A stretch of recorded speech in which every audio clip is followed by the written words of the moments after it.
Ah, Mia, Mia, Mia. Lord, Lord. Congratulations on the baby. Um, all right. So I made a few notes. I'm gonna touch on some things you mentioned in the beginning, and then I'm just gonna give you my 2 cents on everything after that. Um, Let me start by saying this. Uh, and I'm telling you this because I care, and I know what the criminal justice system is willing to do. Uh, Let me just put it like this. Um, if you think for one moment or question what you're doing and its legality, don't ever mention it on one of these videos again. I'm not going to point out what you said. If you go back and watch the first 20 minutes of your video or something, you probably figure it out yourself. Shit's on record now, and it's evidence, and it can be used against you in a court of law. Be very careful what you say on here, especially if you question whether what you are doing and you and your husband are doing is on the up and up. Okay. Now, that being said, one of the first things you mentioned was the conditional acceptance, okay? I want to explain the conditional acceptance to you in case you're not entirely sure what it is. Conditional acceptance is basically a way, it's a very verbose way of saying, okay, I agree with this if you're willing to do this. And when you say if you're willing to do this, you make a long list of points, and they have to respond to each point individually. And I'm not really sure if they have to show you proof in the response, but when I first started watching this with the conditional acceptance thing with Hauser, the biggest thing he was making point of was he was putting shit in the conditional acceptance that he knew they wouldn't respond to, because if they responded to it, then they would basically admit some sort of fraud that we're all victim to. So like you would make a point of, prove to me that you didn't file a 1099-A and a 1099-C in reference to the Social Security account attached to the account with whatever company. They're not going to do that. Just the fact that you pointed that out lets them know that you know what they're doing. And they're not going to admit to having the debt paid and asking you to pay again. They're not going to tell you that. Acquiescence is admission by silence, or,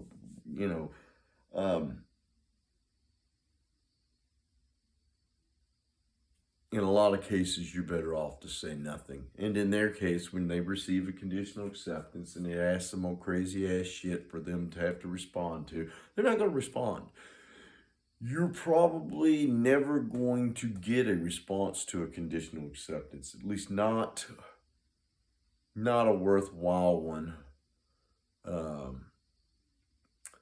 And that being said, the conditional acceptance is like pre-litigation kind of thing.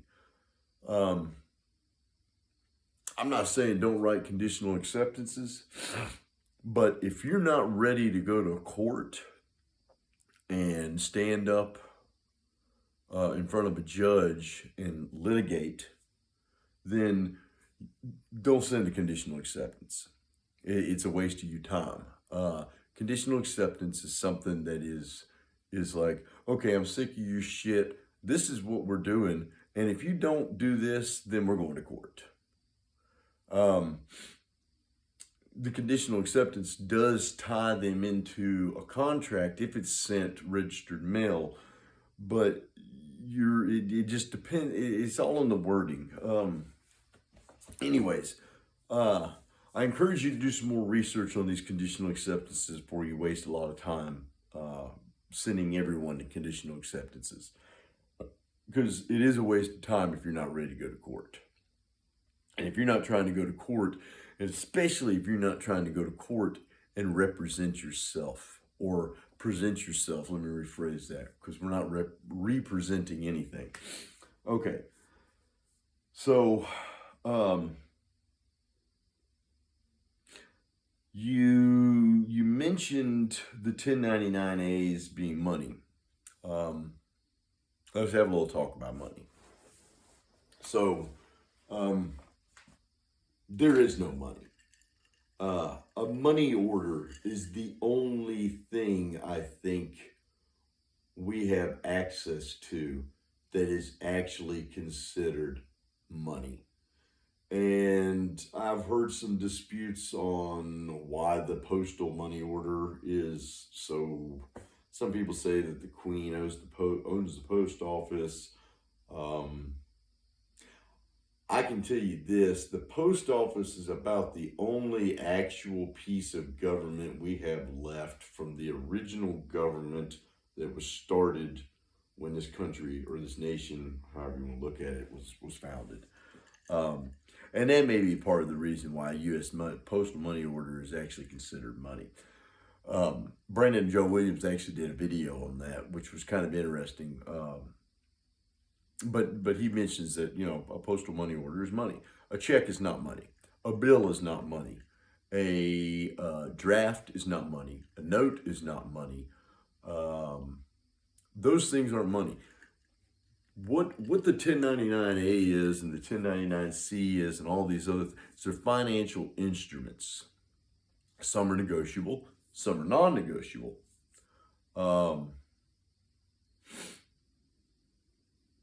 Bills are negotiable instruments. And when you get your bill and you put accepted for deposit, payable to bearer, blah, blah, blah, blah, blah, you're negotiating the terms of that bill. You know that there's money there. You know that there's stuff going on. And hey, look, we're going to take a walk real quick. Actually, no, I'm just going to run and get something.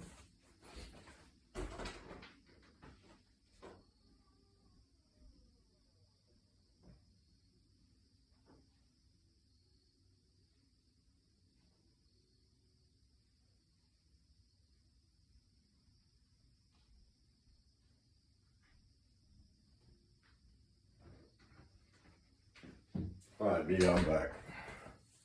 Okay. I need a little, ironically enough, a bill came tonight, so I'm going to show you something interesting about this bill. It's a financial instrument. Financial instruments are used like money, but they aren't money. Constitution of the United States of America says, or let me rephrase this. The Constitution for the United States of America says that the only thing that should be used as tender is gold and silver coin. Brandon Joe Williams goes on and on about this as well. He's always talking about the coin. There are no gold coins. I know we got those gold dollar coins.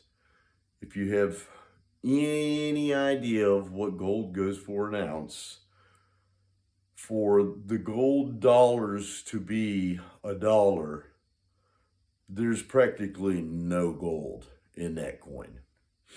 The other thing is there's no silver. Our money's all made with, or our coins are all made with nickel. I don't even think pennies are like copper anymore. I think copper is worth more than a penny. Anyways, that don't ever. You you got to be tactful in how you use that 1099A. A lot of people aren't going to buy this. They're not. The only folks that are hip to what it is we're doing are the folks at the top of the food chain in the financial institutions, being your credit card companies, your banks, your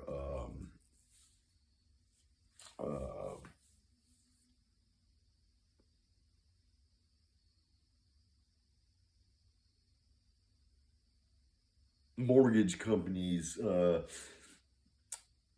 people who loan money, people who basically any your CEOs of major corporations may know what this stuff is. Definitely financial institution officers, not that idiot you talk to on the phone that is in Pakistan or Thailand or wherever the hell he is, taking calls when you call the 1-800 distress number. They don't know anything about this. They don't know. They don't understand this shit. They're conditioned. They're they're brainwashed. They believe all this crap in our society is just the way things are, and we just have to bite the bullet. Whatever. I'm not getting into all that, but you know what I'm saying.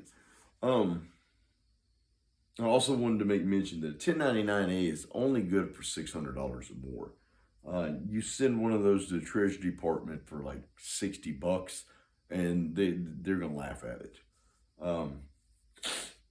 Now, I wanted to touch on this. You said that you got a letter from one of those companies, and they had said something about your money needs to come from U.S. banks or be U.S. funds. Now, I want to share something with you as to the definition of a fund. A fund is a sum of money or other liquid assets established for a specific purpose. I read that letter that Credit One sent me. It's all smoke and mirrors, man. They're blowing smoke up your ass, and they're hoping they can get you to bite and send them a money order or a check or cash or whatever. That debt's gone. It's been set off. It's also been what they call discharged. Okay. And just for shits and giggles, let's go over here to D and let's look up discharge just for a second. I think you'll find the definition of discharge rather interesting. All right, so discharge. The payment of a debt or satisfaction of some obligation.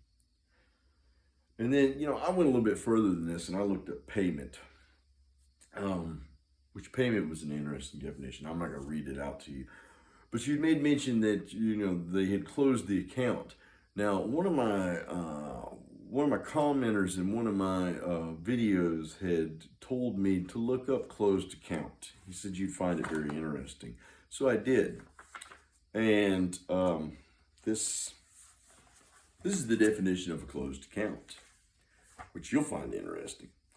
Closed account. Now, keep in mind, this is Black's Law 7th edition. Just so you know, we'll point this out too. The importance people put on these Black Laws dictionaries is based off of when they were published. So like the first Black's Law was published in the late 1890s or early 1900s or something like that. And then every edition thereafter would get published how many ever years later. The reason the 4th edition is so important to folks is because it came out around the 30s, which is when FDR took the gold, which is when House Joint Resolution 192 was passed, which is when a lot of our banking acts, the Emergency Banking Act, some of the Financial Instruments Acts were passed, Security Acts, things of this nature. So when you go into the 4th edition and you're looking up terms, when they wrote all that stuff back in the 30s, That's where they were getting their definitions. And that's why Black's Law is one edition is more important than the next in some cases because of the time of which it would have been used and the time of which the words that they used in laws would have came from that book, or at least the definitions of them would have. Okay, so that being said, it's 7th edition, but nonetheless, a closed account. An account that no further credits or debits may be added to, but that remains open for adjustment or set off. I'm going to read this one more time. An account that no further credits or debits may be added to, but remains open for adjustment or set off. Closed account ain't a closed account. It's not closed. It's still open. And when I have more understanding of that, I do plan on making a video. But right now, that's where it's closed account. It's not closed. It's not closed in the terms that we would think when we hear closed. All right. So you also made mention that somebody did respond to a conditional acceptance you'd sent. And I'm really curious on that. If there's a way I could see the response, I'd be curious to read it. Because if they didn't touch on every point you made in the conditional acceptance, then they didn't respond to the conditional acceptance. They just sent you a letter. And they're basically, again, these are my opinions and theories. I don't know what the company was thinking when they mailed you that letter. But I know that if they didn't touch on every point of your conditional acceptance, then they did not respond to your conditional acceptance. They just basically were sending you something to try and intimidate you. Now, you also said that, they sent you some bills and you went ahead and accepted them. And I appreciate that and I respect that because that's really where I'm at with this stuff. Send me a bill, fuck it, man. Why dispute it? I mean, all I got to do is write accepted for deposit, payable to bearer, make the motherfucker look like a check, pardon my language, and endorse it. Send it back to them. Boom, they've got their financial negotiable instrument. Let them do what they want with it. Do whatever you want with it. And you see, I really think that like collection agencies are gonna win on that.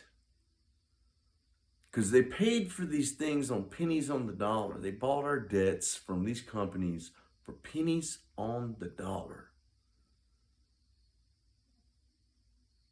Let them win. Screw it, man. Let them win. Who cares? If it comes off my credit report and my credit goes up, let them have it. Because I'm trying to get to the point to where I can get a credit card and have unlimited balance. That's one of the things I'm trying to do. So, anytime you get a bill, accept all that shit. Send it back to them with the coupon. And I did the ones I sent to the collection agency. I'm not sure if that's gonna fly because I technically didn't get a bill. And a guy, like I mentioned in one of the comments, he said you didn't really have a remittance coupon. So I don't really know if that's gonna work. But he wished me the best of luck. Nonetheless, if you've got a checkbook, open up your checkbook and look at it. And look at it real closely. It's got particular information on it. It's got your name and your information. It's got your bank's name and your bank's information. It's got a place to fill out the date. It's got a place to fill out the money. It's got a box to write the numerical value of the money. It's even got a place to put what it's for. And then it's got a place for you to endorse it. Now, if you look real hard at that line where the endorsement is, that line is not a line, it's microprint. And it says something to the effect of authorized signature or authorized auto, something like that. But basically, what it is this like, it's slick a trick. And I don't understand how all that works, but I do know for a fact that shit is all over a check. It's on the endorsement line, and then half the time, man, this some kind of BS microprint on the back of your check. If you've got a checking account and you got a checkbook, get one of your checks out and get you a magnifying glass and look at it. Look at all the lines. You'll see that some of them aren't lines, but they're very tiny printed words made to look like a line. And that's just FYI. It's just interesting information.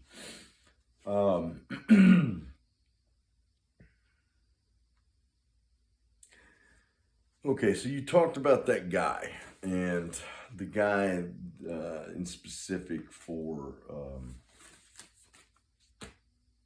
the Brandon dude or whatever. And you said that he says we need to not be debtors and we need to be creditors. Okay. I posted the first video to you, and I put in the title Many Hats. We all put on a hat when we deal with the courts, when we deal with commerce, when we deal with financial instruments, when we're at home feeding our kids, we wear the hat of mom and dad.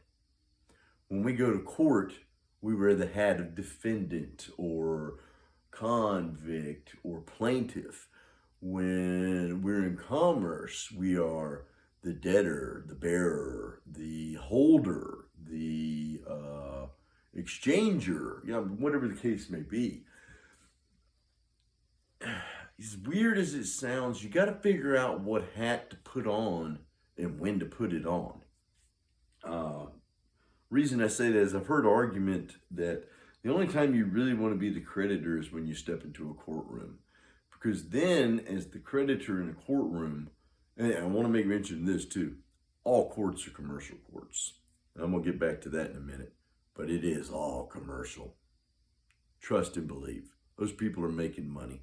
If you've ever sat in a courtroom, especially in like a superior court or a criminal court, depending on the state you live in, Tennessee doesn't have superior courts, I don't think. They have criminal court, and then they got general sessions. But the judge comes in and the bailiff stands up and he says, "Oh, hear ye, all ye rise. There's the honorable judge, blah, blah, blah, presiding, here to do the people's business." What business have we got in criminal court? I've hurt someone, supposedly, allegedly. Otherwise, I wouldn't be here. How is that business? They're creating bonds. And, they're creating bonds. You know who has permission to create bonds? Banks.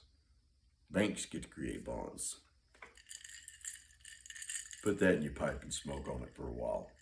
Really make you think, right? I'm going to go ahead and touch on this. When you commit a felony, you're waiting for a grand jury indictment. When you get your grand jury, and this is something that just popped into my head recently, but I got to thinking about this because I was thinking about commercial courts.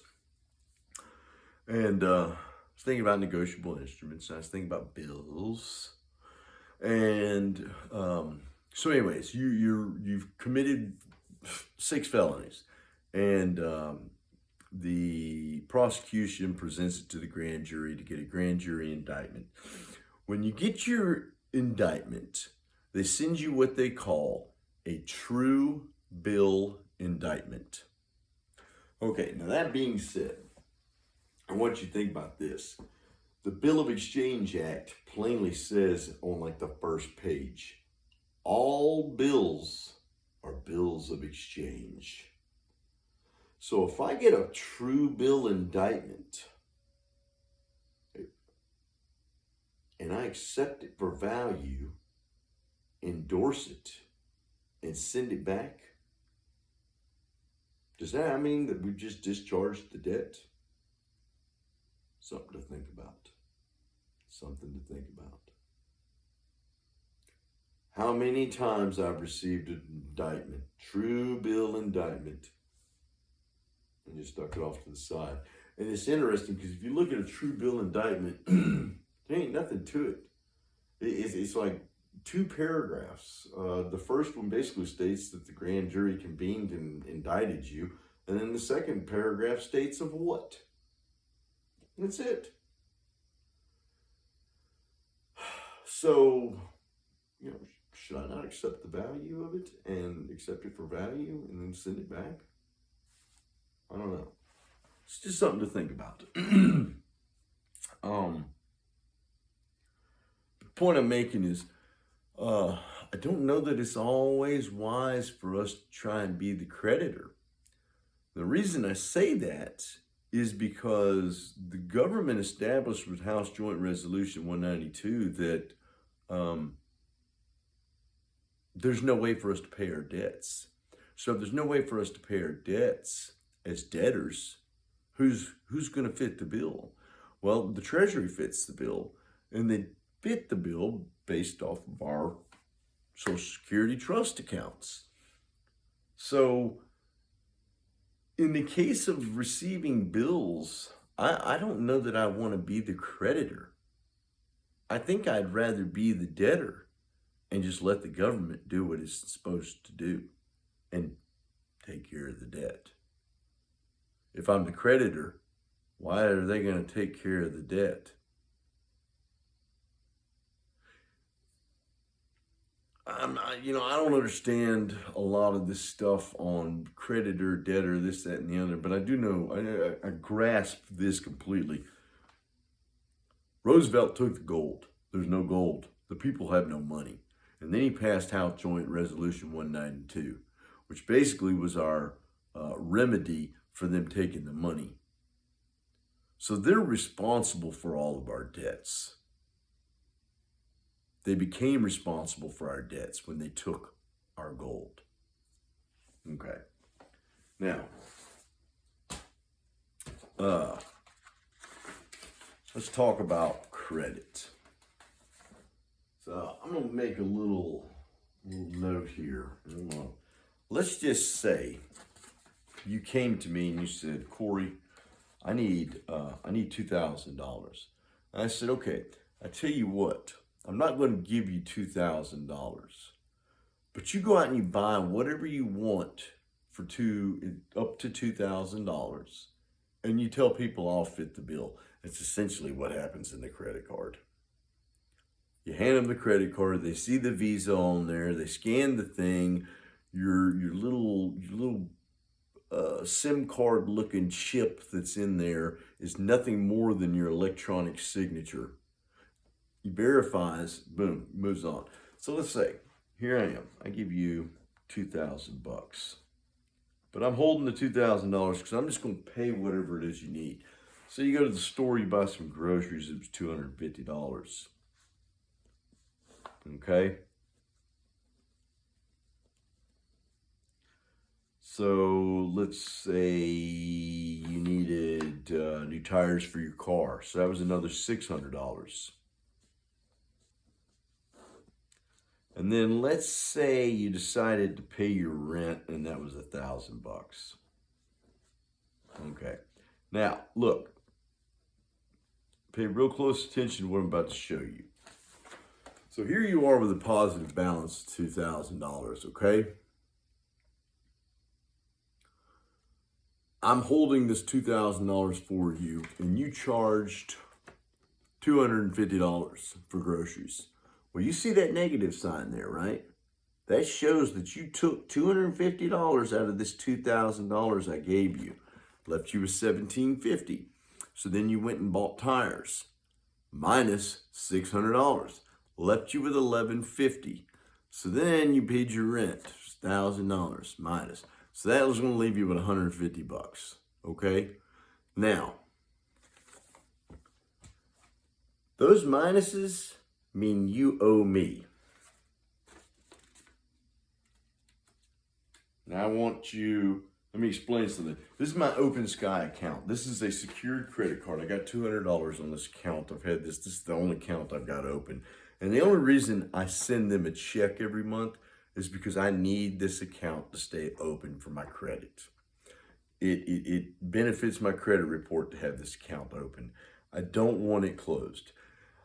I don't charge hardly anything on this card. As a matter of fact, I put some simple payments to come out every month, and gave the card to my mother, and she's got it put up in her safe or something.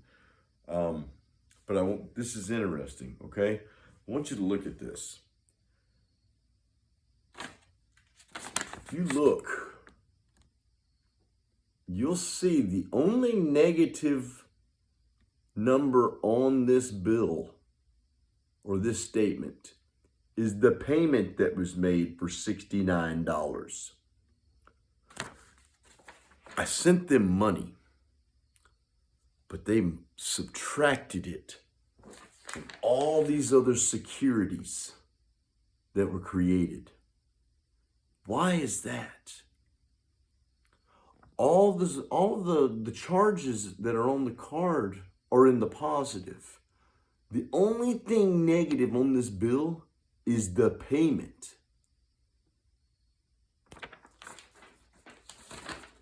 Now, does that add up? Does that make sense to you? Because it doesn't make any sense to me. If you gave me a $200 limit, every time I charge that card should be negative, unless money was put somewhere else, or money is coming from somewhere else.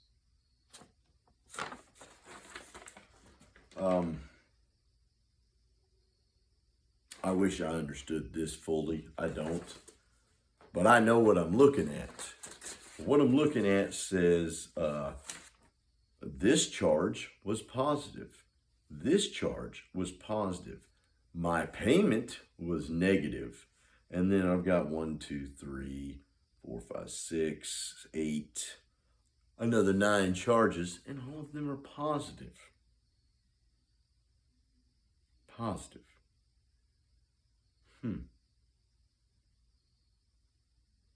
It's interesting. Okay, so now let's talk about your buddy Brandon, the one that you were watching. I am hip to everything you were saying, and I've heard similar stories in some shape, form, or fashion. Things on jurisdiction, I've heard there's land jurisdiction, air jurisdiction, sea jurisdiction. I know about the truth of the Civil War. I know about why the South succeeded from the Union. I know why we have bar card holders as presidents now.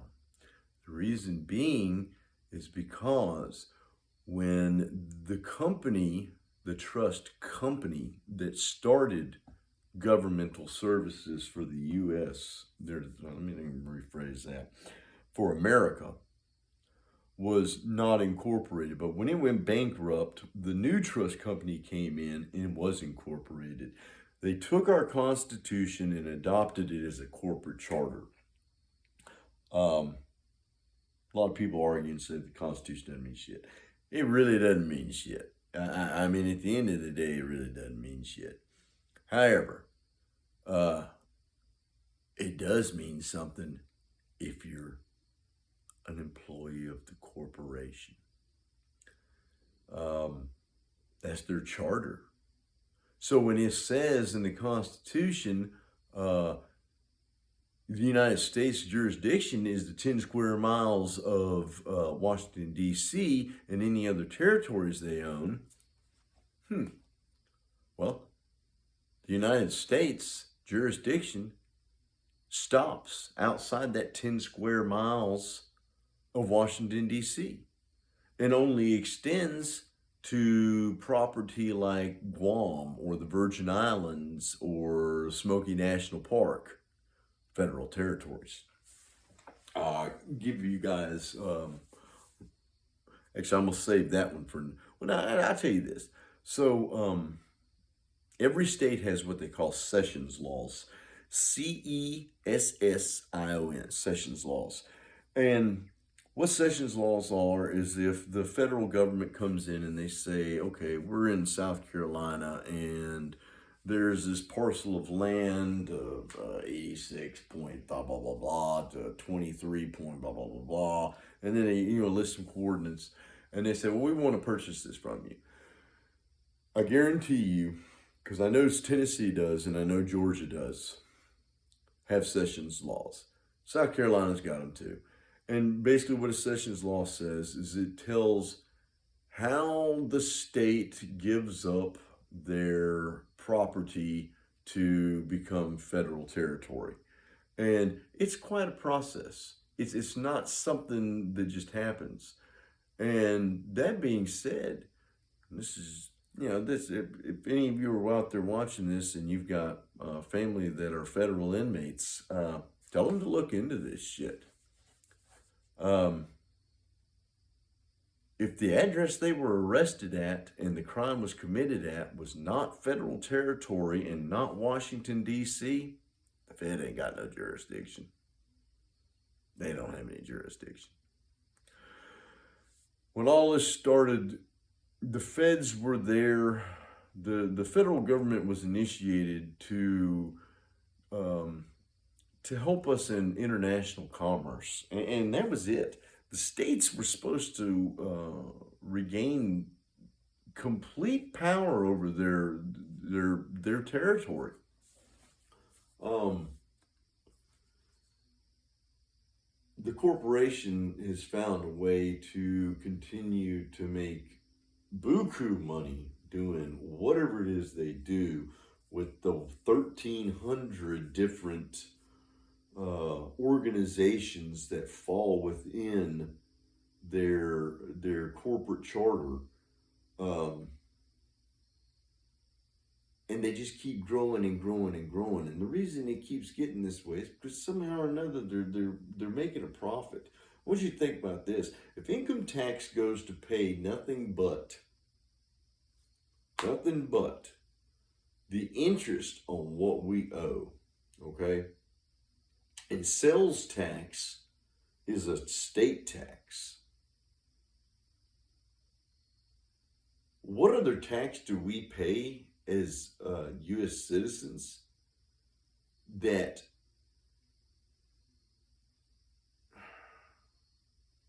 funnels enough money to operate 1,300 agencies in the federal government?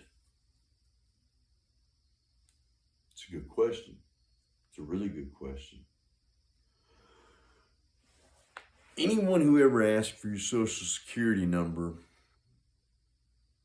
puts themselves in a fiduciary obligation to you. Almost any and every government agency will ask for your social security number when you fill stuff out. Now, you have to keep this in mind. You, Mia Williams, the woman, the living being, you're not receiving benefits of anything when you apply for food stamps or disability, driver's license, passport. It's your trust. They're issuing it to a trust. Always comes back to the all caps name. Look, I'm trying, and I've been looking into this, and I'm going to figure out a way to get food stamps again, even though I'm not eligible. Because if you enter a fiduciary obligation, the fiduciary has to do what is beneficial to the beneficiary of the trust. If you are the living person of the trust, then you get to receive the benefits of said trust. How is it not to your benefit for them to send you a card and put a few $100s on it every month so you can buy food? Something to think about. Anytime your all caps name is used, they are not talking about you, the person that I see. They are talking about your trust. And that is where this semantic deceit and this fraud comes into play. They've named a trust after you when you were born, and then they put it in an all caps name, and then they send that to you, and then when you mention it in court, the judge says, well, it's so that we can see it clearly. No, that's not really what it is. Because I see every fucking word on the paper clearly, and they're not all in all caps. But my name sure is. True bill indictment comes back with an all caps name. Every single one of them. Never seen one that didn't. Ever. So,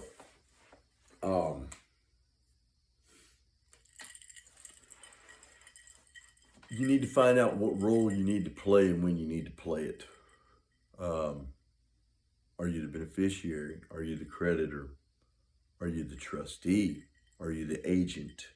Are you the plaintiff? Whatever. You see what I'm saying? You play the role and put on the hat to whatever benefits you. If it benefits you to be the creditor, be the creditor. But if it benefits you to be the debtor, be the debtor.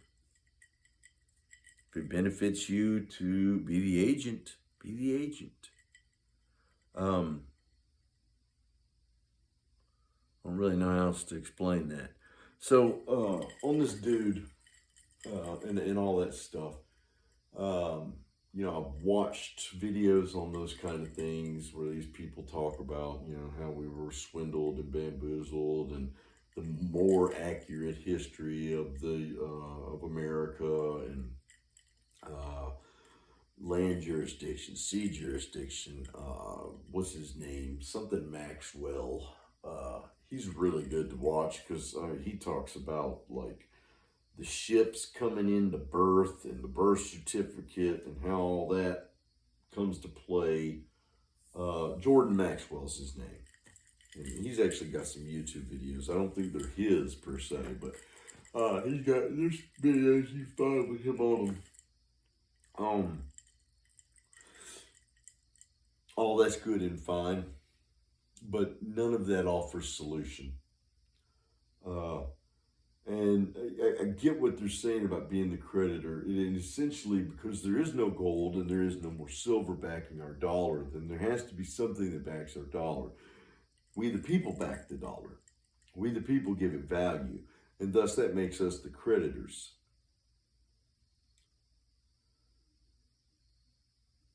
And we are the creditors. But when it benefits me to be the debtor, I'm going to be the debtor.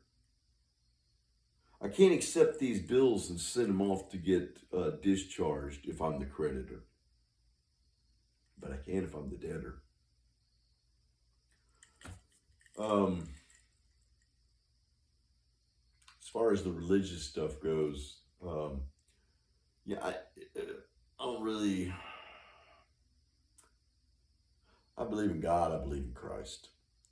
For those of you that don't know, Christ is a term that is Greek, and it is basically interpreted as Messiah. That's all Christ means. And then,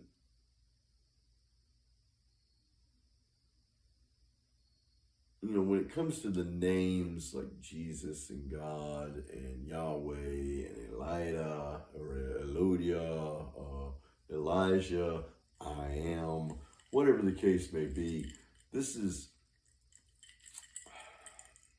how do I want to word this? Man created language. And, if I was talking about this tree over there, I needed to verbally be able to express something so that you knew when I pointed over there and you saw the tree that I was talking about the tree.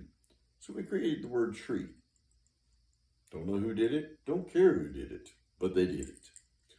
That being said, God is just a word. The being that is referenced to when we use the word God is what is real. And nobody knows what God wants his name to be. No one spoke to God and God said, no, you know what, call me Pete. We don't know. The biggest thing for me with my spiritualism has become obtaining the wisdom of God. And for me, the wisdom of God is being able to recognize that I am merely a man and a creation of his, and I don't know shit. And that's what makes me wise in God. At least I think it does. Because I recognize that I wasn't there. I don't know. I don't know what started all of it. I don't know if it was a flash. I don't know if it was a spark. I don't know if it was a guy in a white robe with a big beard sitting on a cloud and came along with his fishing pole, pulled something out of the abyss, and was like, what can I make with this? And then boom, all of a sudden we have earth and living beings. I mean, I don't know. No one does.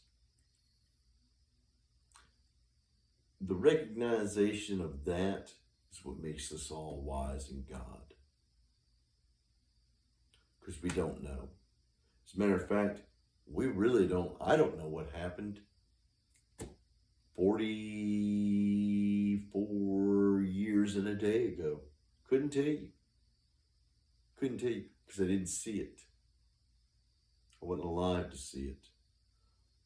And for those of you who know people, you should all know then that there's three sides to every story. There's yours, there's mine, and then there's the truth. We have to take the truth on faith.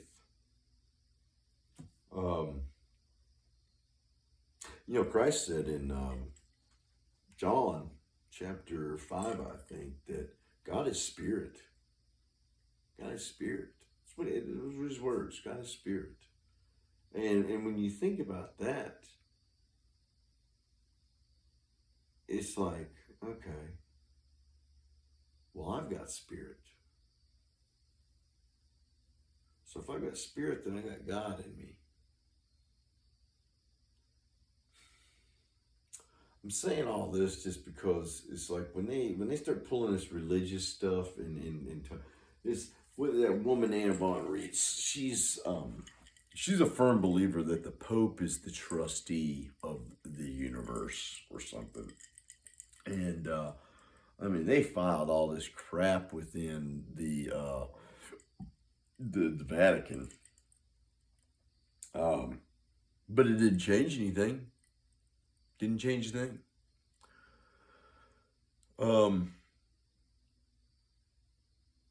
At the end of the day, they have all the money, they have all the power, they have all the authority, and they got all the guns. So I don't care what the law says. Man, they can come chop us all down anytime they want to. That's just the way it is. And they got so many folks brainwashed and believing that they're right, they'd get away with it. I never will forget when I first saw Christopher, and I'm sitting there and I'm like, oh dang, man, this guy's really putting some I mean, he putting some stuff out there. He ain't gonna be on YouTube much longer. He's still on there. Maybe they don't care. Maybe they're just biding their time. I don't know. The biggest thing I'm trying to achieve is I want to encourage us all to work together. That's why I'm doing what I'm doing. I don't want anyone's money. Yeah, I can give money. I don't want anything but for you to see what it is that I am having success with, and then do it yourself. And then when the time comes, we all stand together.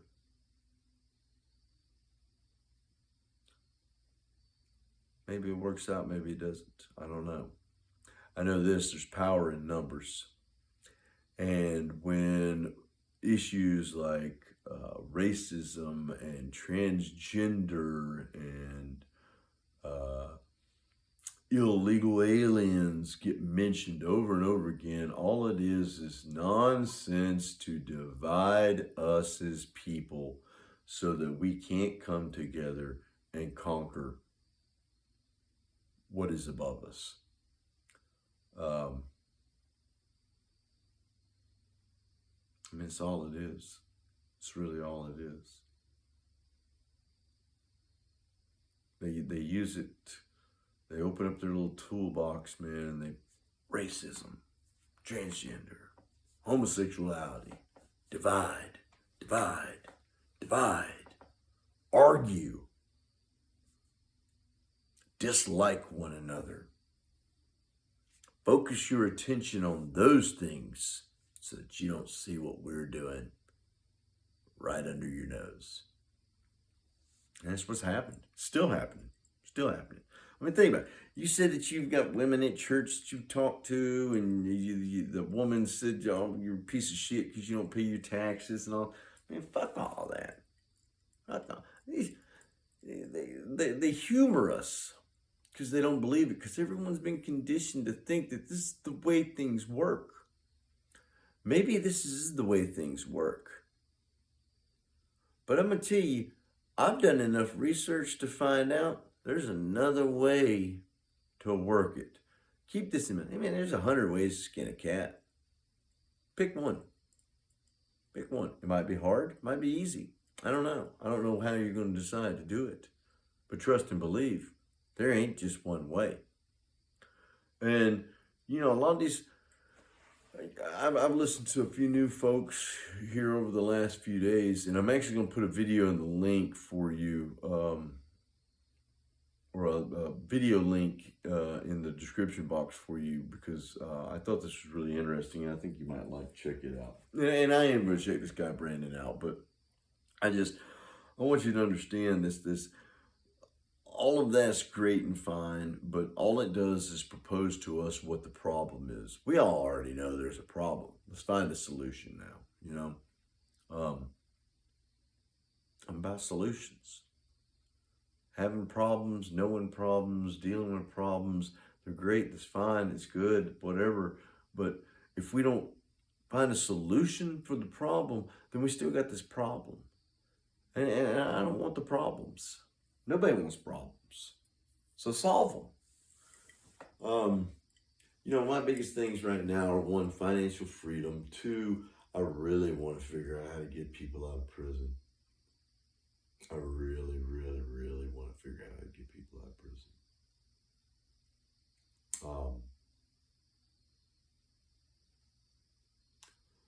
I want to understand more about motor vehicles and the DOT and the DMV. And you know, I'm curious about this thing with the banking. I'm also curious about this thing Brandon's gotten involved in with this creation of a nation. That's kind of interesting to me. And I'm saying all this to think long and hard about what it is you're trying to accomplish in all of this. And then the best thing I can tell you is, and I'm not saying stop watching these videos about, like whatever this guy Brandon was posting, but start looking in these enactments. Start reading the UCC. Read the statutes and the codes out of the USC. Read the CFRs. Read case law. Find things that you can use and put in your own little Batman belt. And then that way, when the Joker comes out and starts throwing all kinds of tricks and booby traps and things at you, you can go to your belt and pew, throw something back at him. Brandon didn't give you anything to throw. He just addressed that there was a problem. And I shouldn't even really say that because I hadn't watched the video yet. So I don't know if he offered you a solution or not. But that's basically what I'm getting at is find solutions. Find solutions. And I think most of our solutions and remedies are going to be found in their own words.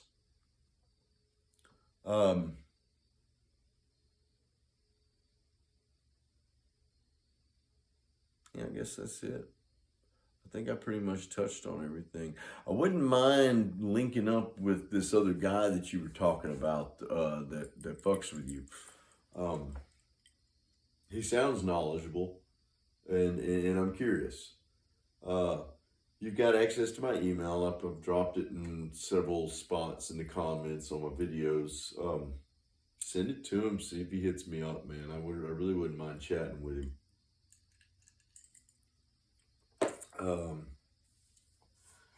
Trying to think if there was anything else. Let me look at my notes here. Oh, the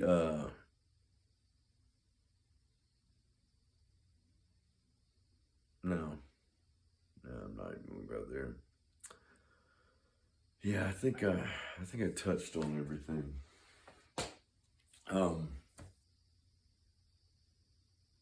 Good luck with the baby. That's pretty cool. It really is. Oh, no, I know what it was I wanted to tell you. My hat goes off to you for teaching you kids this stuff. I try to teach mine. Mine are grown. They're 23 and 20.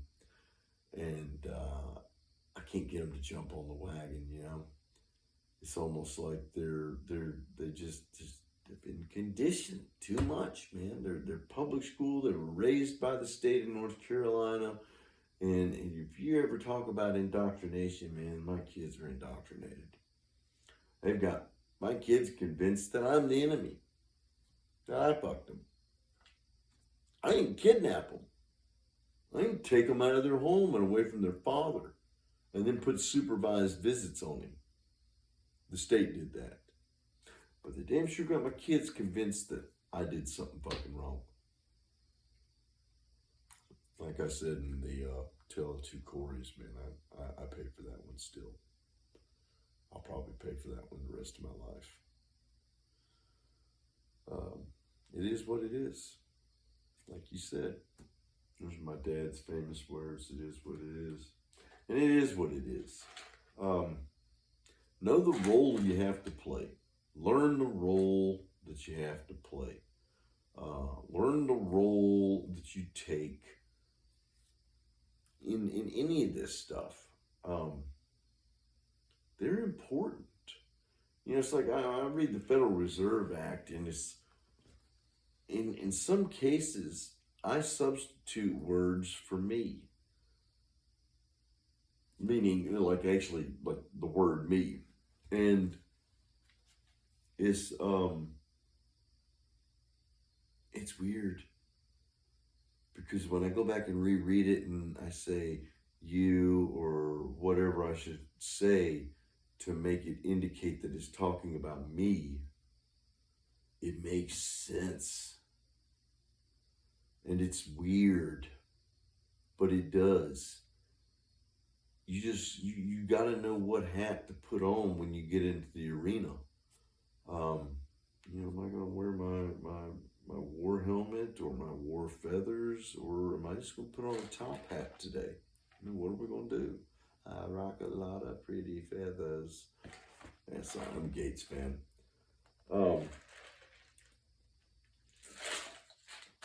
Anyway, I hope this was insightful and helpful.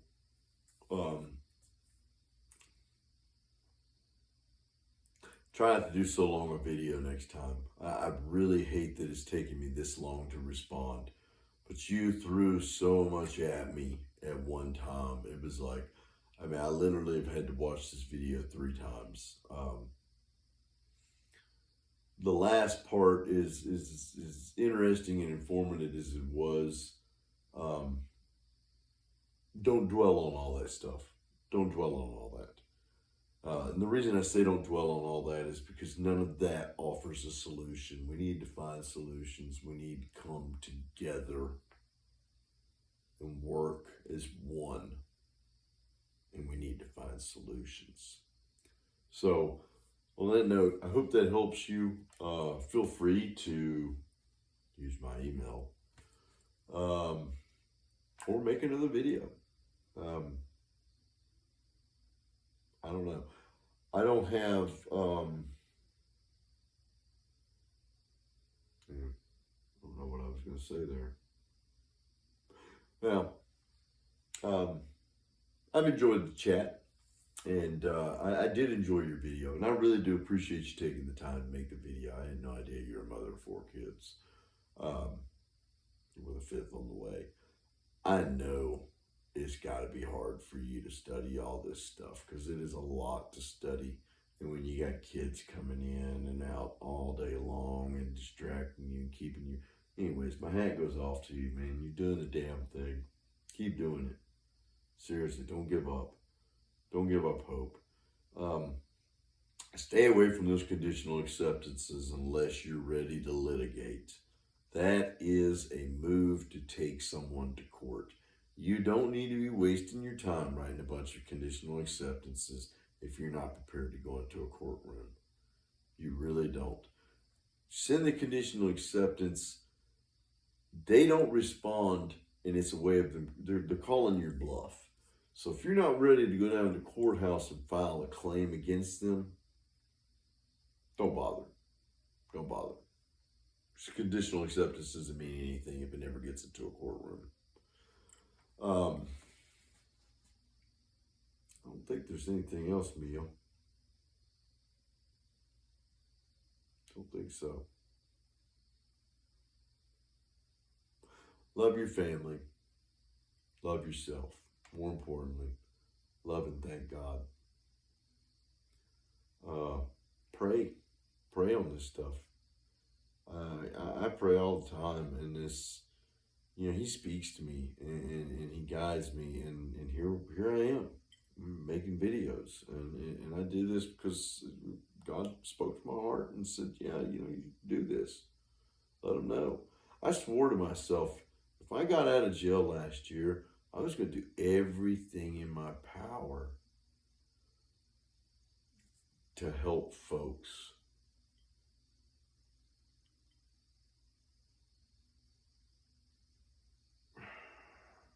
Find absolution from this tyranny.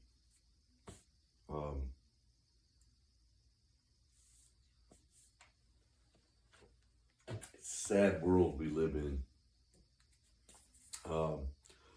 Let's talk about value real quick. I want to talk about value. What we're looking for, especially in terms of money, gold, paper, these things really don't have value. I'm going to tell you what has value. Family has value. Food has value. Love has value. Everything else is irrelevant. It's all stuff we can live without. Cars, phones, video games, elaborate, extravagant homes. It's all unnecessary. Doesn't mean shit. And we all like these things for our own egos. But at the end of the day, if it doesn't provide sustenance for your body to keep moving, and it doesn't give you a loving social connection with another person, it really doesn't have any value. We've just been conditioned to think that it has value. So, on that note, God bless you, young lady. My prayers are with you and your family. Um, Keep me posted as to what's going on. I've given you everything but my phone number, and I don't think we're quite there yet. So, that being said, I mean, you know how to reach out to me. If I can do anything to help you or guide you along with some of your endeavors with your commercial actions and maybe your legal actions. I mean, I don't know what kind of stuff you're into or what y'all do, but there's something I can do to help. Don't hesitate to ask. And that goes for anyone that's watching this. I mean, seriously. I'm not like a wellspring of knowledge, but I know a little bit of shit. I really do. I've been studying this stuff since 2007, or at least I've been studying and learning things from a legal standpoint since 2007. Put a 20-year-old kid in jail and tell him he's looking at 10 to 30 years. I shouldn't say that because I've seen a lot of them fuck off the whole time they were locked up and then get bipped in the head by 25.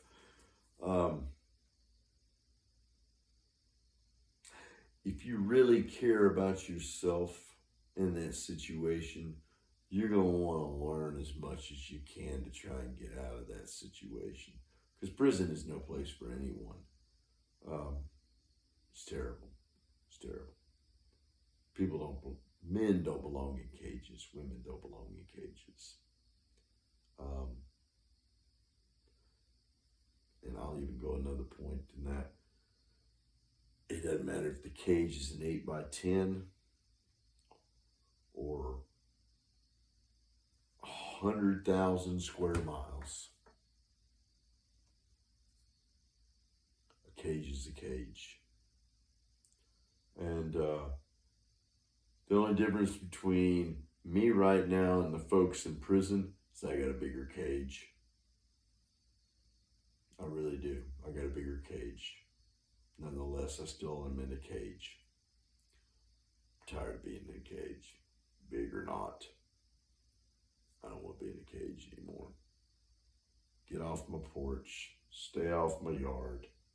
Stay away from my house. Don't even come to my neighbor's house, because if you're an authority figure and you're coming around me, you're too close. You're too close. I don't want anything to do with you. Need you for anything. I don't call 911. Man, I don't even think I'd call 911 if this house caught on fire. I'd run outside and get a garden hose. I mean, really. I don't want them anywhere near me at all. I don't want to go to their courtrooms or tribunals, whatever the hell you want to call them. I don't want anything to do with them. Leave me alone. Leave me alone. You work for the banks. You work for the banks. You don't work for me. You're supposed to work for me, but you don't. So stay away from me, because you are my enemy. They think I'm their enemy. I think that's it, Mia. I think that's it. It's late. Got off work and I've been binging on Attack on Titan. I just finished season 3 last night actually, and I got to get caught up because the newest season I think or the conclusion to Attack on Titan is coming out soon. It's a really good program for those of you that don't know. I urge all. Somebody turned me on to it here recently, and I've gone through the last 3 seasons in 2 months now. I don't watch a lot of television, but if you can get me to sit down in front of one long enough to watch something, believe me, it must be pretty good, or it's good to me. So, for those of you who need something new to watch, Attack on Titan, fabulous. It's an anime cartoon. Nonetheless, it's really good. On that note, I'm gonna finish my JMO and watch the old boob tube for a little bit, and I'm gonna call it a day. Thank you again, Mia. Good to talk to you. Perhaps we can collaborate on some of what you got going on, and I can maybe walk you through some of these things a little bit more so. I want to encourage you again to just be really, really leery what you put on these videos, because if you're doing something illegal and they see it, especially on a video, believe me, they're gonna pull this video and they're gonna use it against you. So just watch what you say on the videos. If you've got personal things that you want to talk about, we can try and establish some other way to communicate. I strongly encourage you to use the email address I've left for you. It's good. I check those emails every day, and I'll respond as soon as I get a minute to. I try to be really good to respond to everyone, or at least throw them a thumbs up on their comments. I really do. So, on that note, best of luck to you with everything, and let me know if there's anything else I can do to help. Keep watching the videos. I posted some new ones. Oh, and I wanted to let you know, Christopher Hauser's back too. He's posted seven or eight videos in the past 2-3 days. Interesting stuff. It's all about his court case with the state of Tennessee and his appeals. Nonetheless, it is interesting. It doesn't have anything to do with anything we've got going on, but it's good information, and I like Chris too. I like his approach, and I like his delivery, and I like his voice. It's just it's calm and soothing. He's easy to listen to. Brandon's really good on his podcasts. He does some podcasts where he's interviewed by some individuals. They are immaculate. Of course, he's got his own podcast, and some of those are pretty good. The stuff on that contract killer course is it's rough around the edges, but his knowledge base is like phenomenal. I mean, dude has really done his homework, and he's not dumb. My hat goes off to Brandon. He's a bit much at times, but I mean, dude is really, really on point with this, and it shows. So anyways, learn as much as you can. Take good care of yourself. Get plenty of rest. Eat plenty of food. Good food, that is. Take care of that baby, man. And again, congratulations to you and your husband. I hope to talk to you soon. You take care of yourself. All right, honey?